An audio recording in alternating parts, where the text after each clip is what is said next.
Hey everyone, I am back this week for another video. I took a week or so off. We went out to Arizona to spend time with friends and family and celebrate my son and his beautiful fiance at their engagement party. It's hard to believe my baby's engaged. But while I was there, of course, I had to thrift. I even brought an extra carry-on to bring stuff back with me. I did not, however, bring back as much as I thought I would. And when I got back to Georgia, usually I would take what I thrifted and it would go in my inventory. But this time I decided, nope, I'm going to go ahead and work on those things. So that's what this week's video is about. I played around with some IOD, the beautiful Chateau paint inlay, and the Clementine Transfer, which is part of their latest release.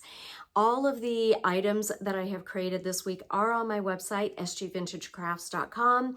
And in the description box, I will list the website for Heather at Create Your Own Cozy. I have an affiliate program with Heather, so if you don't have a stockist already for DIY or IOD, please check out her website. We would both certainly appreciate the love and the support for our small businesses.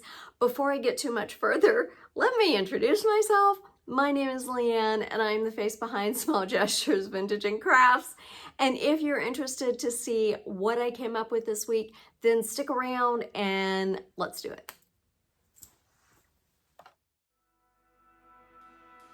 So for project number one this week is this little tray that I picked up at Deseret for $2. And I thought about turning it into some kind of a little riser, but I wasn't exactly sure which way it was going to go. So the first step was to take the handles off and give it a good cleaning.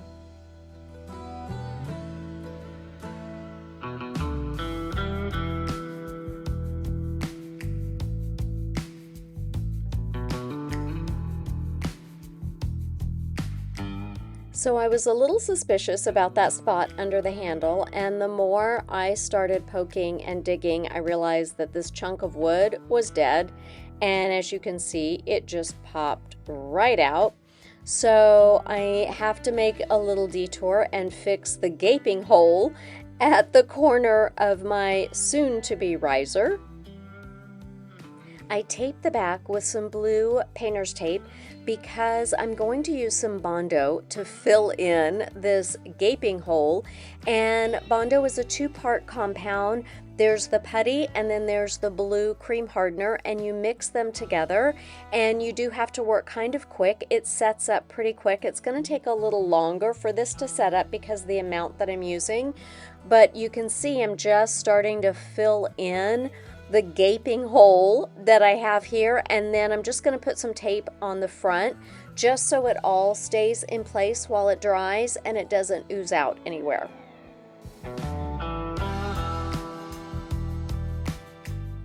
The Bondo is dry and I've sanded it, and there's still a couple of areas I want to fill in, so I'm just coming in with some Bondo Spot Putty Primer and on the inside corner as well, just to smooth that out. And then I have sanded it once again. I've given it about 3 coats of shellac. So now we're going to start painting. And this is Cake Batter by DIY. And as soon as I put the paint down, I wasn't feeling it. Nope, I'm just not feeling it. So we're going to change direction, and I decided to apply Faded Burlap by DIY instead.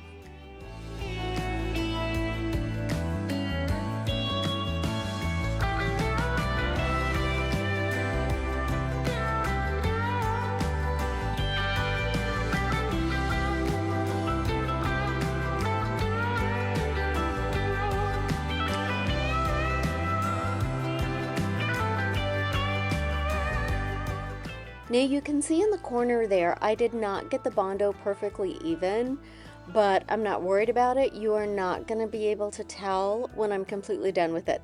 So I let the paint dry, and I went ahead and topped the whole piece with some Big Top by DIY because I'm going to put these cute little feet on the bottom of this riser. So I'm just marking out where the screw holes are going to go, and then we're going to attach the feet.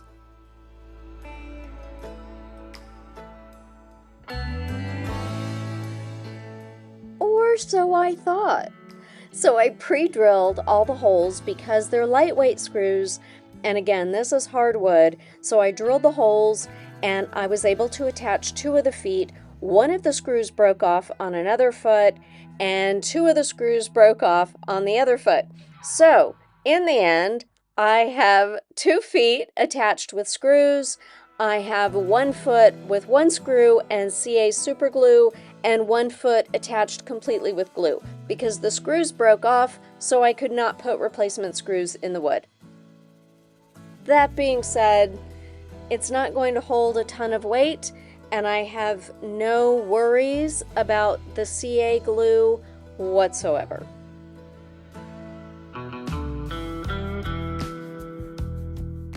Moving on, we're going to beautify this piece with some of the Chateau paint inlay. This is one of my favorite inlays because I just love the colors in it and I love the randomness of it. So I'm just deciding where I want the inlay to go, how I want to piece it out. So I'm just kind of laying the pieces out, figuring it all out, and we're going to spritz the inlays. I'm gonna to dampen the paint, and I am going in, again, it already has 1 coat of Big Top, so I'm doing the 2nd coat of Big Top right now. This is what the paint inlay, the actual paint on the paper, is going to transfer to. It's going to transfer into the Big Top that I'm applying here. So I'm just putting a nice generous coat of Big Top, and I've already spritzed the inlays once. I'm going to spritz them 1 more time before I apply them, and then I just turn it over, and when you spritz it, you want to apply the mist to the painted side, and then you're going to apply it grid side up, paint side down into the Big Top. And I'm just going through the same process with each of these pieces. And I just also have a wet wipe. I'm kind of dabbing it. I'm really pushing it down into the Big Top so it makes good connection, I guess, with the paint. And I'm afraid that the corner might have dried out a little bit, so I'm just going in with a little more Big Top before I apply this corner piece. Now, when you use Big Top, you don't want to let it dry completely because then you're going to end up with a decoupaged piece and you're not going to be able to remove the inlay. So I set a timer for about 7 minutes, and you can see the color difference there, how it had started to dry a little bit. I spritzed it again, pressed it again with a wet wipe to get up any remaining water there, and we're going to pull off the first piece. That looks really good. On for piece number 2, for some reason, did not transfer. I have no idea why. So I decided to try it again. I just came in, I thought maybe for some reason it didn't work with the layer of Big Top, so I'm just gonna do it again. So I put more Big Top and I applied the inlay 1 more time. And while this sits for another 7 minutes, then we're gonna go ahead and remove the other 2 pieces that are on there. And let's hopefully these turn out good, and they do. We're pulling off 1, and then the big piece for the big reveal looks good so far. And it's beautiful. I was so happy at this point. Another 7 minutes has passed, so we're going to try this section again. I spritzed it with a little bit of water, and we're going to do the same, repeat the same exact process, and hopefully it transfers a little better this time. Nope. Same thing. For whatever reason, this piece, which had never been used before, did not want to transfer. But that's okay. It's a paint inlay, which means it's true paint, so I just decided I guess it wasn't supposed to be there. So I just took that little wet wipe and I wiped off the residue of paint so it didn't look like I had a partial inlay, and that's all there was to it.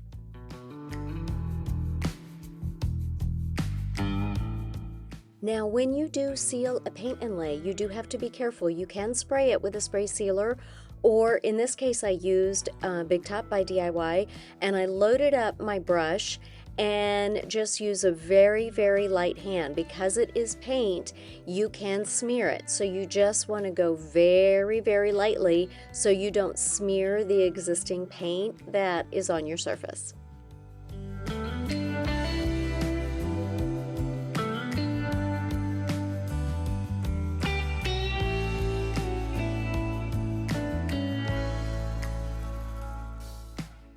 As a reminder, this is what we started with and the end product. What do you like better, as a riser or the little wooden tray?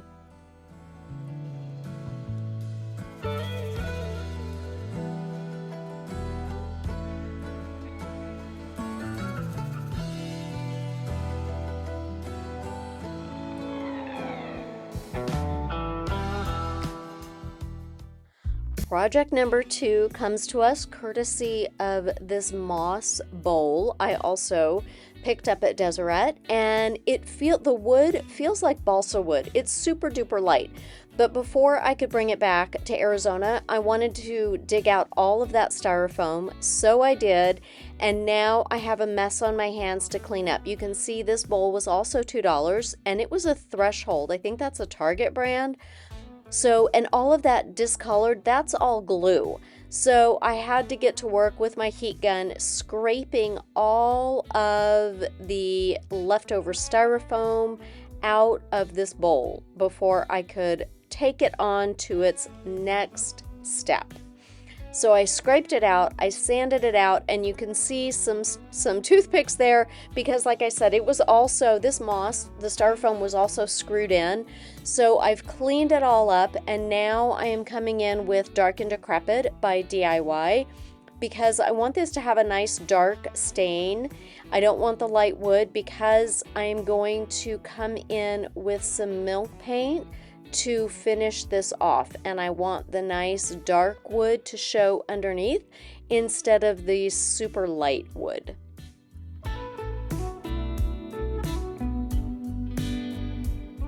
For anyone that may be new to milk paint, it is a powder paint that you mix with water, and when I use milk paint, this is Sweet Pickins, and one of my favorite colors, Sweetie Jane.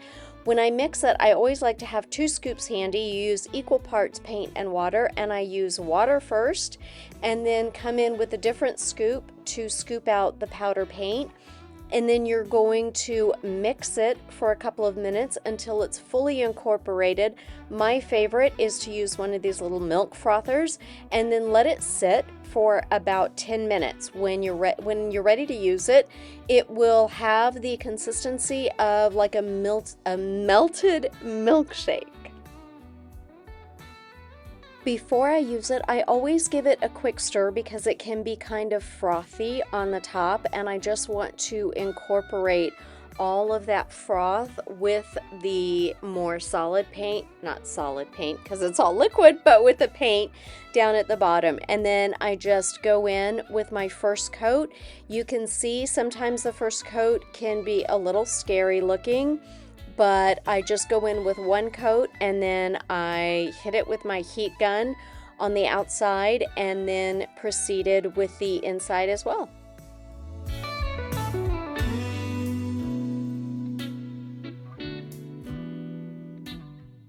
This is after the second coat, and I'm hitting it with the heat gun, and as you can see, some of this gorgeous cracking start to develop. This is what milk paint is all about, that beautiful crackle chippy finish. You don't have to have it like this though. If you don't like the chippy crackle finish, then you can always add some extra bond, and so it will adhere to your surface better, and you won't get so much of this aged look. It's really a personal preference.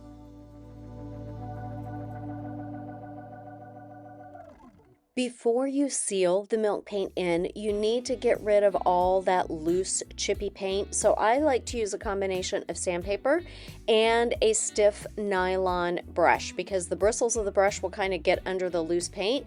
And then I also use sandpaper to help loosen up any bits of paint. If the paint is going to come off, it will come off. There's nothing you can do to prevent it. but the paint that is stuck to the surface, let me tell you, it is thoroughly and fully stuck to the surface. It is not going to come off.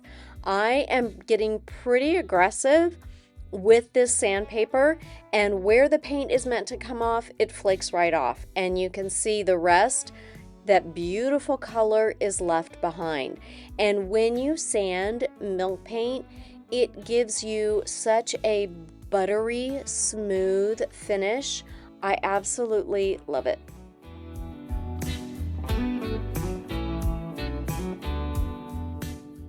After I applied the Dark Decrepit, I also sprayed this with some shellac. And that when you spray it with shellac, you can also increase some of the crackle that you get. I did not, however, spray the very bottom of this piece with shellac. And when I turn it over, you can see the difference. There is not any chipping, and there is not as much crackle as on the sides and the inside of this piece.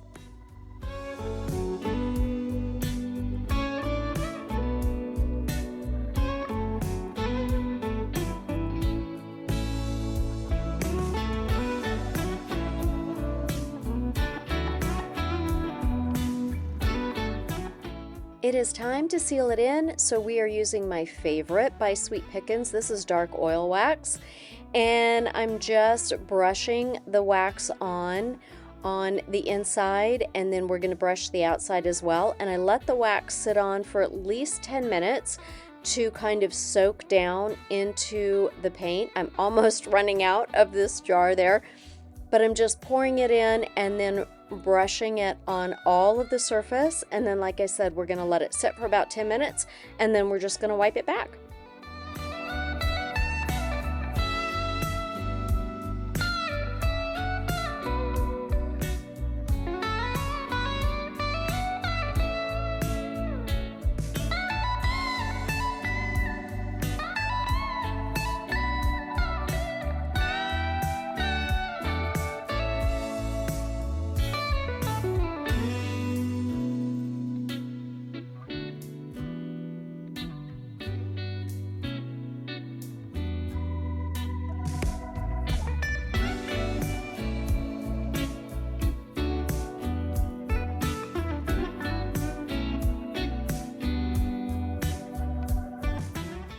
Seeing the after for this bowl, I really feel like it looks like it's been around for decades, not something that was on a Target shelf a couple years ago.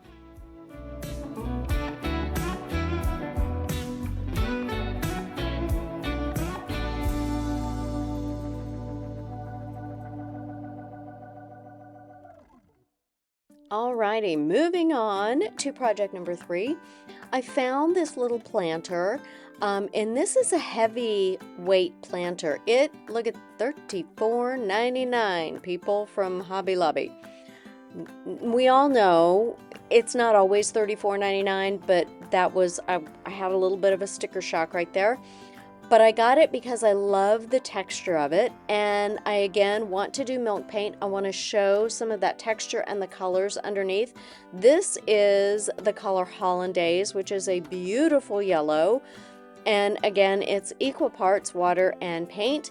We're gonna put them together there and mix it up, let it sit for 10 minutes, and get to painting this little cutie.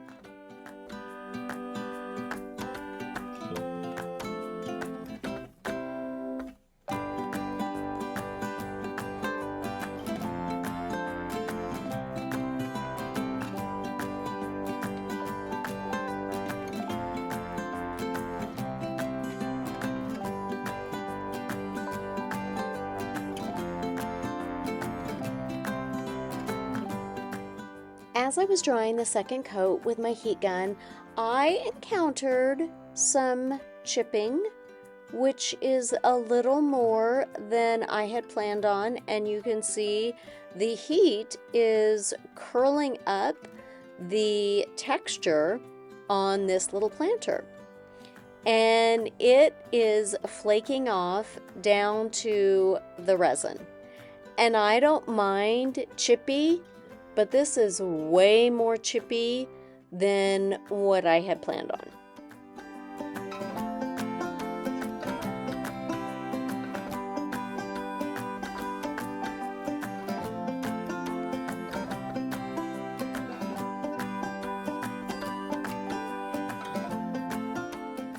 Water reactivates milk paint, so I kind of use that to my advantage here, and I thoroughly wet down the piece and then hit it with the heat gun to help encourage any of the texture that was going to flake off to go ahead and flake off. I used my brush, I used my X-ACTO knife, I scraped off as much of this textured finish as I could. There was still a little bit of texture underneath on the resin, but I wanted to get off as much of the flaking paint so I would have a cleaner surface to start over once again.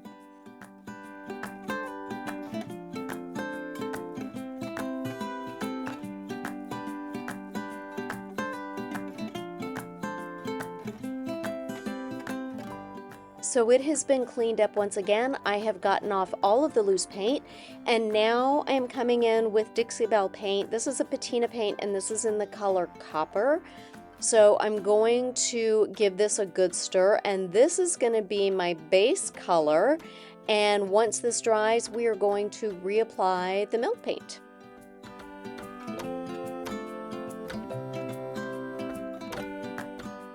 Once you mix up milk paint, it has a shelf life.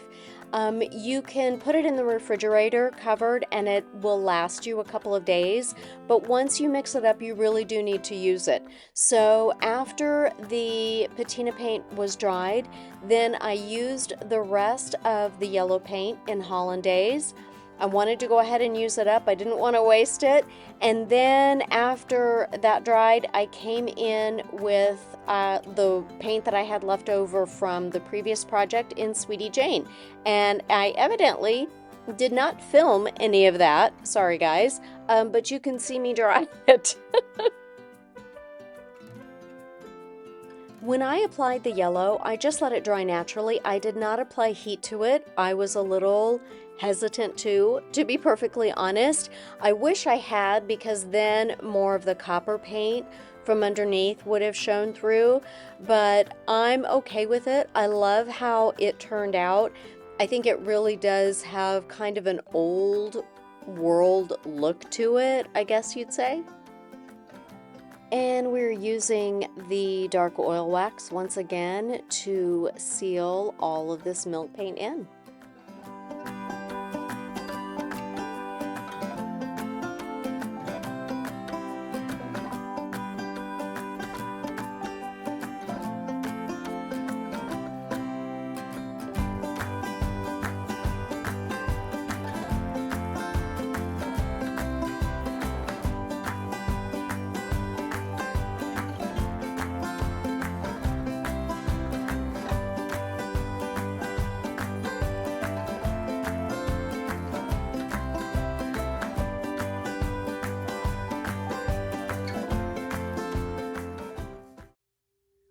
For my fourth and final project, I have this little wooden jewelry box that I picked up for, shocker, $2.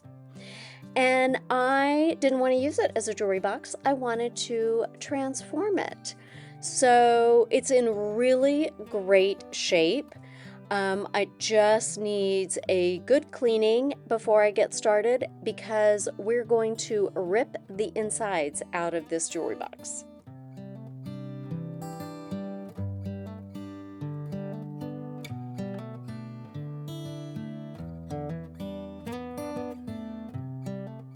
After I cleaned the inside out, then I used some sandpaper and scraped off any of the loose dried glue that was flaking.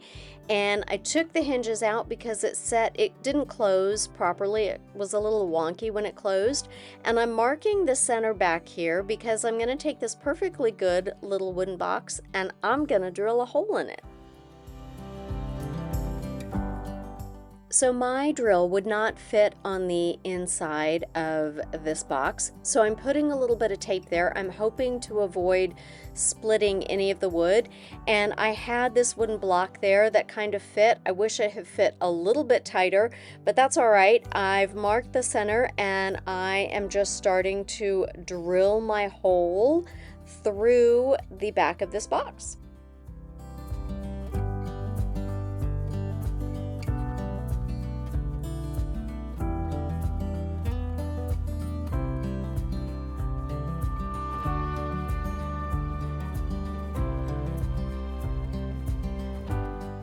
I wish that wooden block had been a little tighter fit, because I did unfortunately have some splitting of the wood.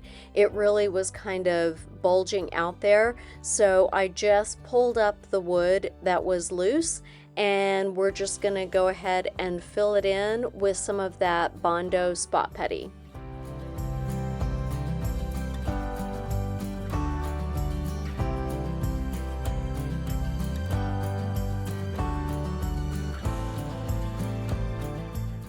The Bondo has dried, it's been sanded, and the whole box has been given 2 coats of shellac. So now we are moving on to painting, and I do not have any white swan left by DIY, and I wanted a nice creamy white. So this is Silk Mineral Paint by Dixie Belle, and it is in the color Endless Shore.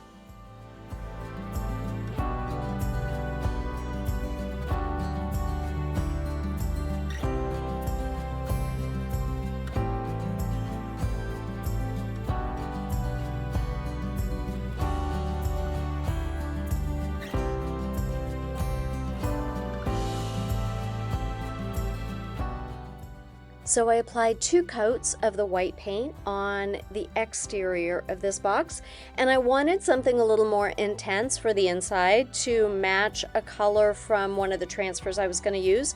So I mixed DIY paint in Kissing Booth and one of the cottage colors, Plum Pudding. I wanted a deep, intense, purpley pink color, and that's exactly what I got.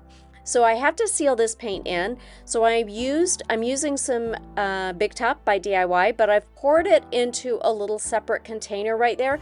This is an intense color, and I know when I apply the Big Top, I'm gonna get some of the purpley color bleeding onto my brush, and I don't want to contaminate my entire container of Big Top. So that is why I've poured a little bit out, and I am just working from that.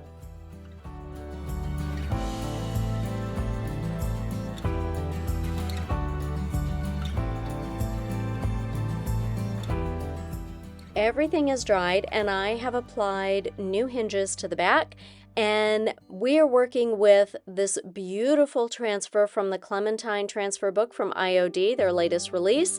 And now you kind of get an idea of why I was going for the color I was going for on the inside. And I am just taping it closed in the front and back because we're going to apply transfers to all of the sides. I just can't get enough of these beautiful designs.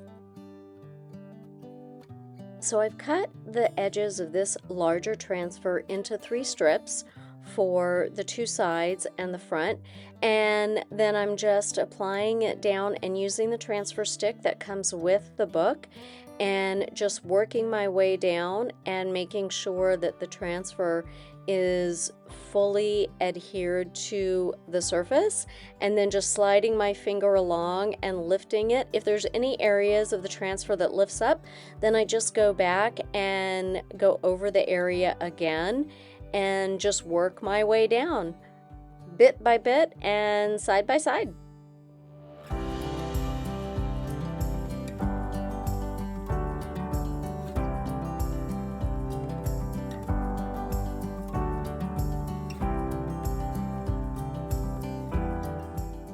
I ended up cutting off a little piece of the transfer here, which is what I love about these transfers. You can cut them apart and use them however you need to. Like I needed to piece a little bit on to the edge here, so I just cut out the elements that I wanted and pieced them together, and it looks seamless in my opinion.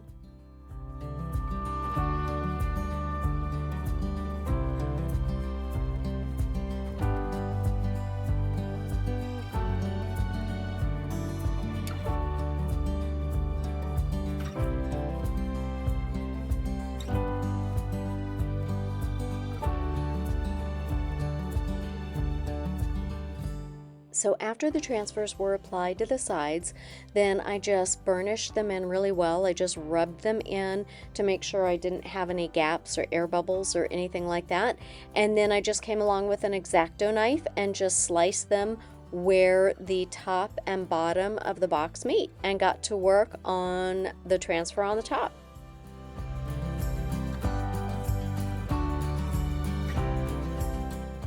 Thank you again for hanging out with me this week. I hope you have enjoyed the projects this week. If you did, please leave me a comment. I'd love to hear from you.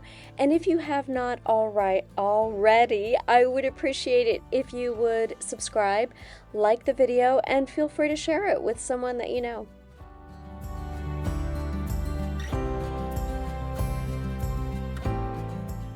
I ended up applying some transfers, some text transfers to the inside, and then the whole piece got another layer of Big Top to protect all the transfers inside and out.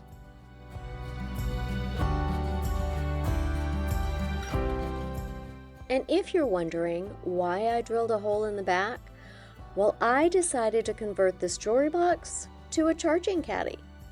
I thought it would be a beautiful piece of decor, a storage box, maybe on a bedside table, charge your phone overnight, sleep mask, lotion, whatever you need.